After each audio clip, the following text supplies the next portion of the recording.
જય માતાજી મિત્રો, સ્વાગત છે મારી ન્યૂ વિડીયોમાં। તો દોસ્તો, આ વિડીયોમાં હું તમને બતાવવાનો છું કે યુટ્યુબ સ્ટુડિયોથી વિડીયો કેવી રીતના અપલોડ કરવું, તો उसનું ટાઇટલ ડિસ્ક્રિપ્શન કેવી રીતના લખવું। તો ચાલો દોસ્તો, આ ચેનલમાં ના આવો તો ચેનલને સબસ્ક્રાઈબ કરજો, વિડીયો પસંદ આવે તો લાઈક કરજો, શેર કરજો और कमेंट करजो। तो चलो હું તમને बताऊँ। तो दोस्तों, यूट्यूब नाम AI से सब डिस्क्रिप्शन भी लिखेंगे और टाइटल भी।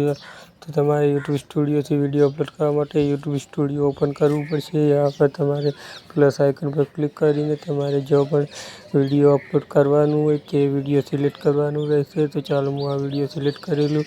તો આ ટાઇટલ હું તમને AI થી લખીને બતાવું છું, તેનું ડિસ્ક્રિપ્શન પણ AI થી લખી આપશું, એના કીવર્ડ ટેગ सब AI से લખી આપીશું। ચાલો હું पहले यहाँ पर एक टाइटल सिलेक्ट कर लूँ। तो चलो मैंने टाइटल सिलेक्ट कर यहाँ पर फिर पेस्ट કરી દીધું છે। તો આપણે અપલોડ પર ક્લિક કરી દઈશું। તો ચાલો અપલોડ પર ક્લિક કરીશું। તો દોસ્તો, અમારે यहाँ पर जो પણ સેટિંગ કરવું હોય તે સેટિંગ કરી લઈએ। તો ચાલો यहाँ पर हम मेरे टाइटल कॉपी કરીને यहाँ डिस्क्रिप्शन पेस्ट कर देंगे। फिर हमें वीडियो अनलिस्टेड में ही अपलोड करवाने से प्राइवेट या पब्लिक में अपलोड नहीं करवाना। ચાલો તો અમે અપલોડ પર ક્લિક કરીશું તો આ વિડીયો અપલોડ થશે। તો ચાલો।